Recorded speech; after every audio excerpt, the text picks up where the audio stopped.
Welcome back to Literary Guise. This is author Zachary Kellian here for a special episode. Every once in a while, we like to read great works of short English language fiction and then discuss them. And today, we've got a real treat for you. We'll be reading my personal pick for one of the greatest short stories of all time, A Clean, Well-Lighted Place by Ernest Hemingway. Stay tuned after the dramatic reading for a full discussion.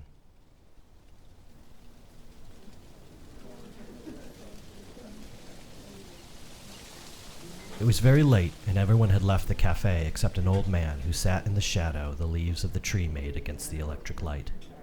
In the daytime, the street was dusty, but at night the dew settled the dust, and the old man liked to sit late because he was deaf. Now at night it was quiet, and he felt the difference.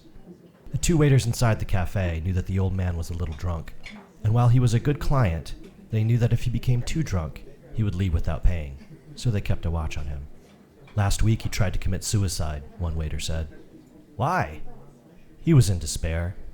What about? Nothing. How do you know it was nothing? He has plenty of money. They sat together at a table that was close against the wall near the door of the cafe and looked at the terrace where the tables were all empty except the old man who sat in the shadow of the leaves of the tree that moved slightly in the wind. A girl and a soldier went by in the street. The streetlight shone on the brass number on his collar. The girl wore no head covering and hurried beside him. The guard will pick him up, one waiter said. What does it matter if he gets what he's after? He'd better get off the street now. The guard will get him. They went by 5 minutes ago. The old man, sitting in the shadow, rapped on his saucer with his glass. The younger waiter went over to him. What do you want? The old man looked at him. Another brandy, he said. You'll be drunk, the waiter said. The old man looked at him. The waiter went away. He'll stay all night, he said to his colleague. I'm sleepy now. I never get to bed before 3 o'clock. He should have killed himself last week. The waiter took the bottle of brandy and another saucer from the counter inside the cafe and marched out to the old man's table. He put down the saucer and poured the glass full of brandy. You should have killed yourself last week, he said to the deaf man. The old man motioned with his finger. A little more, he said. The waiter poured it into the glass so that the brandy slopped over and ran down the stem into the top saucer of the pile. Thank you, the old man said. The waiter took the bottle back inside the cafe.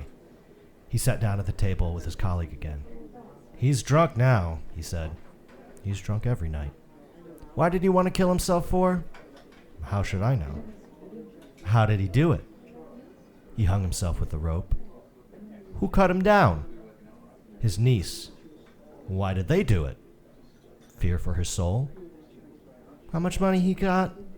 He's got plenty. He must be 80 years old. Anyway, I should say he was 80. I wish he would go home. I never get to bed before 3 o'clock. What kind of hour is that to go to bed? He stays up because he likes it. He's lonely. I'm not lonely. I have a wife waiting in bed for me. He had a wife once, too. A wife would be no good to him now. You can't tell. He might be better with a wife. His niece looks after him. You said she cut him down. I know. I wouldn't want to be that old. An old man is a nasty thing. Not always. This old man is clean. He drinks without spilling, even now, drunk. Look at him. I don't want to look at him. I wish he would go home. He has no regard for those who must work. The old man looked from his glass across the square, then over to the waiters. Another brandy, he said, pointing to his glass. The waiter, who was in a hurry, came over. Finished, he said, speaking with that omission of syntax stupid people employ when talking to drunk people or foreigners. No more tonight. Close now. Another, said the old man. No, finished. The waiter wiped the edge of the table with a towel and shook his head. The old man stood up slowly, counted the saucers, took a leather coin purse from his pocket, and paid for the drinks, leaving half a peseta tip. The waiter watched him go down the street, a very old man, walking unsteadily but with dignity. Why didn't you let him stay to drink? The unhurried waiter asked. They were putting up the shutters. It's 2:30. I want to go home to bed. What is an hour? More to me than to him. An hour is the same. You talk like an old man yourself. He can buy a bottle and drink it at home. It's not the same. No, it's not, agreed the waiter with a wife. He did not wish to be unjust. He was only in a hurry. And you? You have no fear of going home before your usual hour? Are you trying to insult me? No, hombre. Only to make a joke. No, the waiter who was in a hurry said, rising from pulling down the metal shutters. I have confidence. I'm all confidence. You have youth, confidence in a job, the old waiter said. You have everything. And what do you lack? Everything but work. You have everything I have. No. I never had confidence, and I am not young. Come on, stop talking nonsense and lock up. I am of those who like to stay late at the cafe, the older waiter said. With all those who do not want to go to bed, with all those who need a light for the night. I want to go home and go to bed. We were of two different kinds, the older waiter said. He was now dressed to go home. It is not a question of youth and confidence, although those things are very beautiful. Each night I am reluctant to close up, because there may be someone who needs the cafe. Hombre, there are bodegas open all night long. You do not understand. This is a clean and pleasant cafe. It is well lighted. The light here is very good, and also now there are shadows of the leaves. Good night, said the younger waiter. Good night, the other said. Turning off the electric light, he continued the conversation with himself. It was the light, of course, but it is necessary that the place be clean and pleasant. You do not want music. Certainly you do not want music. Nor can you stand before a bar with dignity, although that is all that is provided for these hours. What did he fear? It was not a fear or dread. It was nothing that he knew too well. It was all a nothing, and a man was a nothing too. It was only that and light. It was all it needed, and a certain cleanness and order. Some people lived in it and never felt it, but he knew it was all nada y pues. Nada y pues, nada y nada y nada pues nada. Our nada, who art nada, nada be thy name. Thy kingdom nada, thy will be nada, in nada as it is in nada. Give us this nada, our daily nada, and nada us our nada, as we nada our nadas, and nada us unto nada, but deliver us from nada, pues nada. Hail nothing, full of nothing, nothing is with thee. He smiled and stood before a bar with a shining steam pressure coffee machine. What's yours? Asked the barman. Nada. Otro loco más, said the barman and turned away. A little cup, said the waiter. The barman poured it for him. The light is very bright and pleasant, but the bar is unpolished, the waiter said. The barman looked at him but did not answer. It was too late at night for conversation. You want another copita? The barman asked. No, thank you, said the waiter and went out. He disliked bars and bodegas. A clean, well-lighted cafe was a very different thing.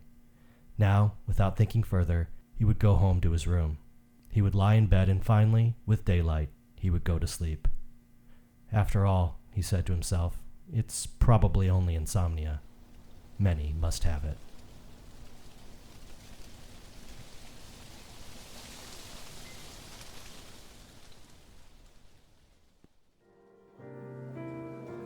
Thank you for listening. I'm joined here with my co-host, as always, Dr. Gordon McCallan.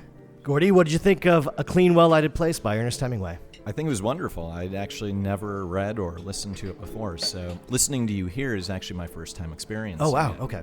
The depth of emotion, for, in many ways, not a whole lot happening here, is intense. I really enjoyed that about the story. I also thought that it broke with some of the tropes that I think of as Hemingway. Like, we've got this whole idea of Farewell to Arms, for instance, where this whole motif of it being rainy and cloudy and the storms rolling in, and it's used perhaps too much as a mechanism in order to talk about mental state in that particular book. But here we have the complete opposite. We have someone who is seeking that cleanliness, someone who is seeking that purification, if you will, of that environment. And as someone who does enjoy going to a restaurant or a bar and just enjoying being there for no other reason than that, I can tell you that there is definitely something about some places that others do not have. Yeah. It is a distinctive character, and while this short story draws the connection between the restaurant and the bodegas, for instance, that I can say that it's far more granular than even that. That there are certain places that bring a connection. Yeah. And that if the old man, for instance, wants to go there and drink and stay till all hours, it's because that's the place he wants to be. And I love that line in there about, yes, he could go home and drink, but it's just not the same. It's not the same, especially when you're trying to escape darkness. Darkness is the last place you want to kind of inhabit. And this is one of my all-time favorite short stories. We read some early Ernest Hemingway with a dramatic reading of Indian Camp earlier this season. And of course, we kicked off season 1 with one of Hemingway's last writings, The Old Man and the Sea. This is kind of right in the middle of his career. This was Ernest Hemingway writing at his top prowess. Another contemporary of his, James Joyce, said that this was the singularly best short story ever written in the English language, because it is, to your point, very astutely, it is just a normal slice of life moment. There's nothing inherently dramatic that's happening, but there's so much depth and emotion that's going on between essentially these three men whose lives are kind of intertwined in this singular moment at 3 a.m. in a Spanish bodega. There's a shocking amount of character development, Yeah. given that we're exposed to almost no details about the characters. We have this old man who people ask about the suicide attempt, but we don't really know that much about him. It's just the circumstance of, I believe it's his niece, and him getting cut down. We don't know anything about him. We only have these sparse details about the two waiters. We don't really know too much about them, but I can say that I feel like emotionally, there's almost character development going on in that short space of time. Yeah, this is one of those where I would encourage you to re-listen to the reading you just heard, to pick it up yourself, to read it. I've read it countless times. I've read it in the actual bodega that Ernest Hemingway is writing about. And then I've also read it in Ketchum, Idaho, where Ernest Hemingway had his last meal before he killed himself. There's a lot going on here that I feel, maybe I'm putting too much importance on it. I don't know. I think our listeners and you can help me better gauge that. But for me, it's saying so much about male isolationism and how in our youth we kind of rage against these feelings of loneliness. We kind of fear the passage of time. We're always in a hurry for things. And as we kind of settle in, maybe to where that older waiter is kind of at in his life, we start to see things a little differently. And then, of course, there's the end of life that the old deaf man is experiencing that is very tragic and sad. Here's a man who just recently tried to commit suicide, and now he's back out on his drinking routine with no one to look after him, no friends, just some waiters who are a little bitter that he's keeping their bar from closing early. And I just wonder how many men have suffered those lives, those lives where they can't open themselves up to some of that inner darkness, and that maybe the only recompense they have is to be in a clean, well-lighted place. I think for the old man that we know that there is an inner darkness, some reason that caused him to try and take his own life. I don't know if we necessarily get that as much from the other two characters, but if Hemingway is trying to make a statement here about stages of life that all men, for instance, experience, do you think that there's hints in there that maybe there's a growing darkness in the other characters as well? Yeah, I think the younger waiter in Hemingway's telling of this is living a very unexamined life, which certainly many men go their entire lives without kind of any soul searching, and that's where the younger waiter's at. I think the older waiter right there at the end, he's just lying in bed, staring up at the ceiling, waiting for daylight to come, trying to convince himself it's insomnia and not clinical depression. I think that older waiter relates very much to the old man, and I think he recognizes that he at least has some part to play in some kind of therapy for these lonely people by keeping his cafe open, by being a safe place, a place free from worry and clutter and all of the distractions that we suffer in our daily lives. He's trying in his own way to provide this safe space for people like him, people who are dealing with their own inner demons and don't want to be swept up in the chaos of a bar or a bodega in this sense. They just want to be alone with their thoughts, as the shadow of the leaves play around them, and have that lightness try to drive away some of the darkness that they're experiencing. Well, obviously things did not end well for Hemingway in his own life, and his own depression. Do you think that Hemingway is saying anything here about a cry for help, or is he just talking about just making it from day to day? That's really interesting. How much insight does Hemingway have into his own mental state? Certainly this was a good time in his life when he wrote this. But he obviously has knowledge of the bad times and has either seen many friends or has probably had these experiences. 8 years before this was written, Ernest Hemingway was so poor and hungry he was going to a park in France and twisting the heads off pigeons just to feed his family. So he's certainly known some darker times. I don't know about the cry for help, though. That's a really interesting thing. Is there, or was there any sense of men of this era that they could even ask for help? Or was that sense like the only help you have is just, drinking it away in a safe place? Maybe that's the best that you can ask for. That's kind of what I take away from this. I don't know if there is a hopeful message that comes out of this story, but I would be very curious to hear kind of what you thought as a fresh take on it. Well, I think, and this connects with a number of things we've talked about in Literary Guise recently, is this idea of stoicism. Yeah. Particularly stoicism of that generation, maybe the generation before, and how there was this expectation that you didn't talk about your feelings. But I think what we're seeing here is Hemingway at least saying there's a place that will condone you, where you can maybe not be accepted. He's not accepted by the young waiter, but he is condoned by the older waiter. And maybe Hemingway's saying at that time that's the best you're going to get. That's just tragic. It's very tragic, but I think you're probably right. I think that's where Hemingway was at when he wrote this. It's probably where he was at the end of his life. He had a lot of friends who were artists, who were also tortured, who also ended their own lives a bit too early. And I feel like in his worldview, it was just, there was that sense of condoning, of at least accepting that everyone's not going to be okay. The setting for this, just to kind of elucidate it for our first-time listeners, this was in Civil War Spain. We get some hints of that contextually throughout the text itself. What book was he writing about that? That was The Sun Also Rises, yeah.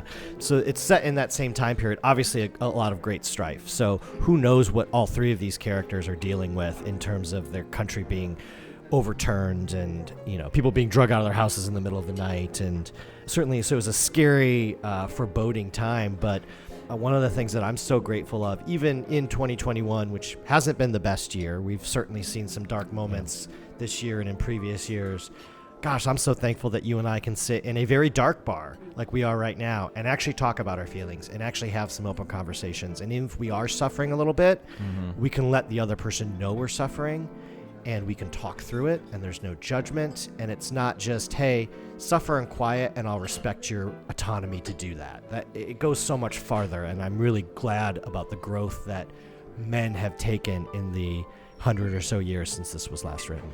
I think you raised a fantastic point. Like, here we are, and we're able to have this conversation, and I don't know if you knew this or not, we're actually recording these and putting them on the internet.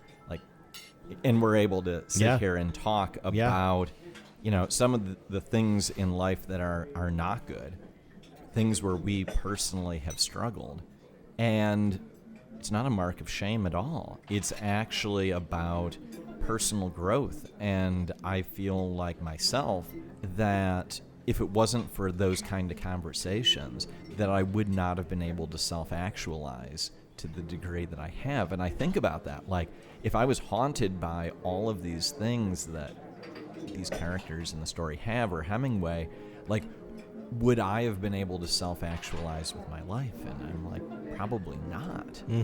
So it really says something about the, again, stoicism that some of these folks had in order to be able to exist without any of that pressure release valve.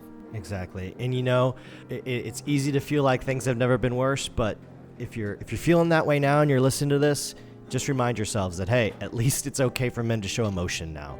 At least it's okay for men to talk about these things. And if you are struggling, find a friend to talk to. Reach out to us. Reach out to somebody, and just know that it's okay. That's one of the main reasons we wanted to start Literary Guise, is because we just thought men needed more of an outlet to talk about some of these deeper conversations. And I'm so grateful for the opportunity to do that with you, Dr. McCallan, and doing it here in our very clean but very dark lit bar. It's certainly a pleasure to do that with you every week. Thank you very much, and the same to you. So I know we're talking about these difficult subjects, and I also realize that conversations about suicide can be triggering to our listeners, but also that we have listeners who may be dealing with issues in that area themselves. And so we do want to call out, if that is something that you are struggling with, that a good resource is the National Suicide Prevention Lifeline. Yeah, you can reach out to that at 1-800-273-8255. And I know for the guys out there, I know we've all heard at one time or another that, hey, suck it up, walk it off. You know, your emotions aren't valid. You're being too much of a crybaby over this. Don't think that way. I guarantee you, if you're going through a tough time, call that number. You're going to find a listening ear, and you're going to learn that really we're all going through these things to varying degrees, and that whatever you're feeling right now is something that somebody else has at least felt once before in their life. And to me, there's a lot of comfort to take in that. And so I do hope that you'll have the courage and you'll be man enough to call one of these hotlines if you ever have those feelings, or reach out to your friends. To me, that's what men do. They reach out when they need help. That's a courageous thing to do. And it's just highlighting in the story about how there's nowhere for these men to reach out to. And you cannot help but think that this character, the old man, like, this is not a place where he is going to be happy. I don't see him as a happy character who somehow got better because he got a few drinks in the bar. Like, he just made it one more day. Which in 1933, that was pretty much all you could ask for. Yeah. Well, Zach, I gotta say, this is an amazing story. I can't believe I had not read it yet. I certainly knew about the story, and we've talked about it. I remember you mentioning it while we were having cocktails at a place called the Gerald, I believe, in Ballard. Yes. Which is, at the time, I think it's changed, it was a very well-lighted bar for 1 o'clock on a Saturday, well, technically Sunday morning. So I appreciate the opportunity to talk to you about this, and I hope that we continue doing these readings. I feel like we've branched off into some interesting areas that otherwise our full-form Literary Guise context would not allow. Well, thanks all for listening. Join us next week. We'll return to our normal format of reading a book, discussing it. Our book for the month of December is actually a novella, another amazingly emotional, dramatically deep, wonderfully written work of art called Brokeback Mountain by Annie Proulx. I went into reading that book with a little bit of skepticism, and I walked away with it being one of the most heart-wrenching but also emotionally accurate portrayals of homosexuality, and wow, I cannot wait to talk to you about it. Like, I feel like, what is it, like 70 pages? Yeah. And we get like 4 months worth of episodes out of that, compared to the complete pile of trash that we read this month with Nothing Lasts Forever. No, I can't wait to talk to you about it. I think it's one of the great works of American literature, and I'm so glad that you found truth in it. You found it to be authentic. It really is a masterpiece of the male experience. Gay, straight, it doesn't matter. At the end of the day, I think anyone who identifies as a man can relate to a lot of the themes in that novel. Yeah. Well, with that, I think it is time that we wrap things up. As always, thanks to the Stardust Lounge for hosting us, which is, as you said, not a clean, well-lighted place. It's clean. It's clean. We It don't is want to. clean. We It don't is want to be clean. kicked out of here. Yeah. It's very clean. They get an A+ rating. But not well-laid. Not at all. Okay. Well, with that, this has been Literary Guise, signing off.